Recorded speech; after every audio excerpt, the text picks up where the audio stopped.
O Senhor esteja convosco. Ele está no meio de nós.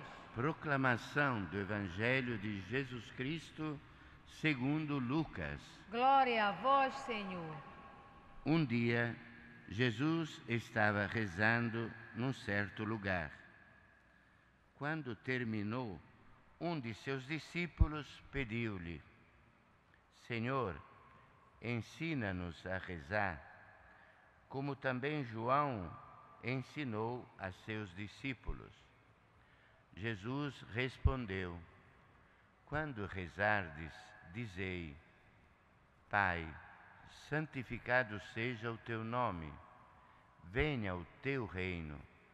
Dá-nos a cada dia o pão de que precisamos e perdoa-nos os nossos pecados, pois nós também perdoamos a todos os nossos devedores. E não nos deixes cair em tentação.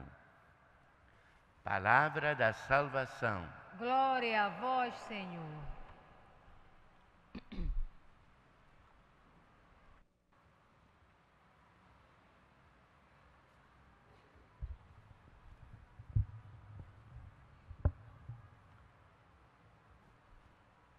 Queridos e amados irmãos, aqui presente na Basílica Santuário de Nazaré, aos irmãos e irmãs também que nos acompanham e participam conosco desta celebração, através da Rede Nazaré de Comunicação e da Rádio Web Basílica Santuário. É já dentro dos festejos de Nazaré que nos encontramos. Ontem à noite foi aberta oficialmente as festividades de Nossa Senhora de Nazaré. E aberta as festividades, logicamente agora é as realizações que estão para acontecer. E nós justamente nos colocamos neste caminhar com a igreja e de igreja. O pedido dos discípulos hoje a Jesus foi um pedido assim muito singular e especial. Senhor, ensina-nos a rezar. Um pedido simples, como a criança que pede para a mãe: Mãe, dá-me isto ou aquilo. Ou seja, a criança pede com simplicidade de coração. Os discípulos assim se dirigiram a Jesus, olhando o exemplo e o modelo de um grande mestre de vida, considerado profeta, o último dos profetas, João Batista. Eles tinham observado que João ensinava aos discípulos deles a rezar. Ora, se João ensinava, mais ainda podia Jesus a ensinar a rezar. E Jesus ensinou a belíssima oração do Pai Nosso, justamente fazendo despertar no coração dos discípulos e de todo o discipulado que iria seguir-se depois, mais que um sentimento, um dado de fato: sois filhos e somos filhos. Portanto, temos um Pai no céu, um Pai ao qual devemos nos dirigir, sim, na condição do filho e filha. E Jesus então nos propõe algo muito particular nesta oração. Porque, abrindo nosso coração de filhos ao Pai, manifestamos a Ele a fome que temos. Ele nos ensinou a pedir o pão. Não se trata do pão que preenche o estômago, mas do pão que preenche a vida. E justamente nesse Dá-nos hoje o pão de que precisamos, depois de reconhecer que só o Pai pode dar este pão.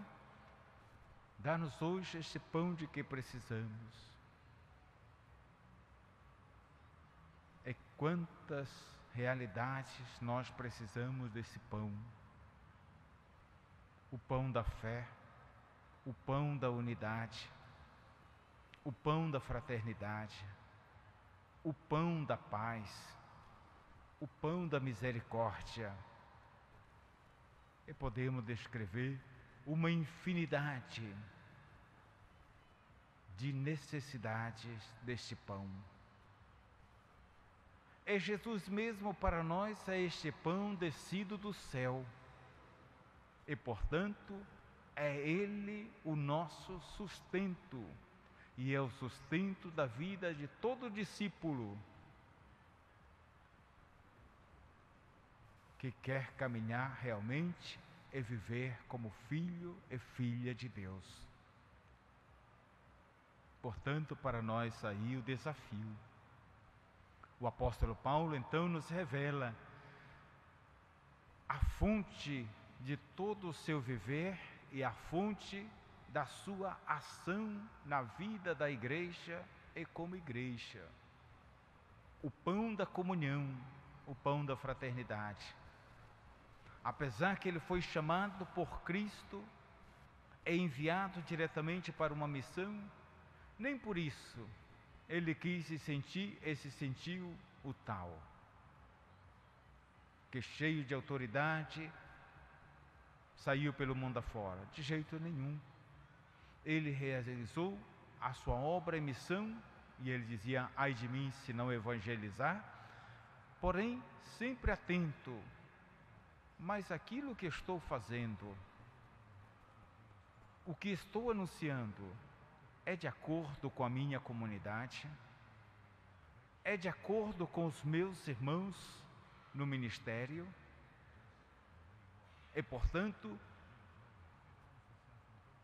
tem esse retorno dele ao encontro dos outros apóstolos para ter ocasião de confrontar se estava de acordo. E percebendo que havia uma comunhão, uma unidade, um intento forte entre eles, pronto, de coração confortado, porque na realidade, para eles, o princípio central e a porta fundamental de toda a obra evangelizadora, Cristo. É a fonte da unidade.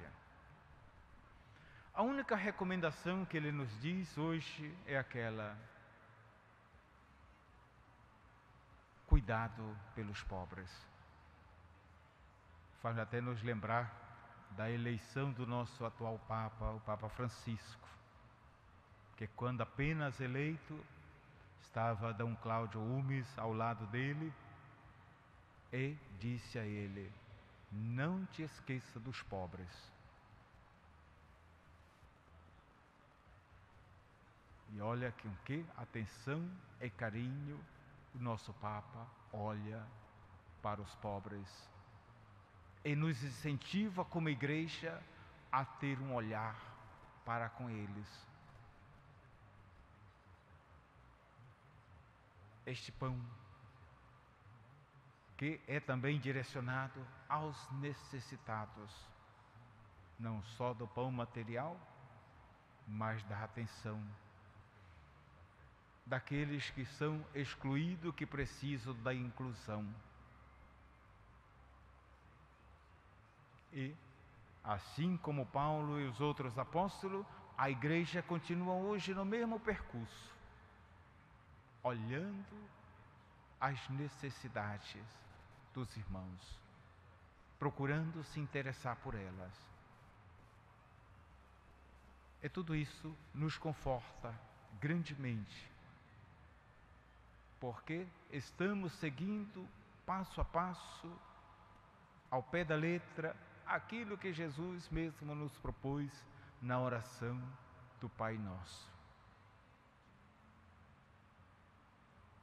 Devemos ter sim o cuidado e a atenção que a nossa vida seja como indivíduo,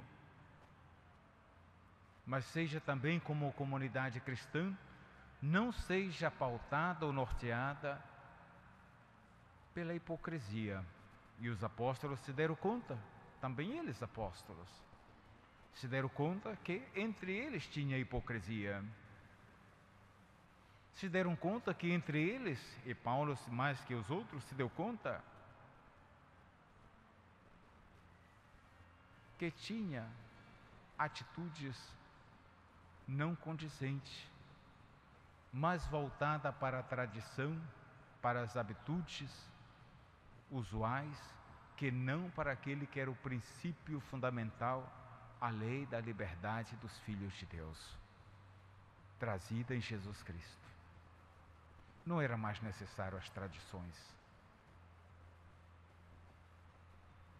Única necessidade, Cristo Jesus. Por isso, irmãos, próprio na indicação de Jesus, nesta belíssima oração, na qual nos sentimos filhos e irmãos, procuremos em tudo e por tudo colocarmos como centro do nosso agir e do nosso viver a Deus, nosso Pai,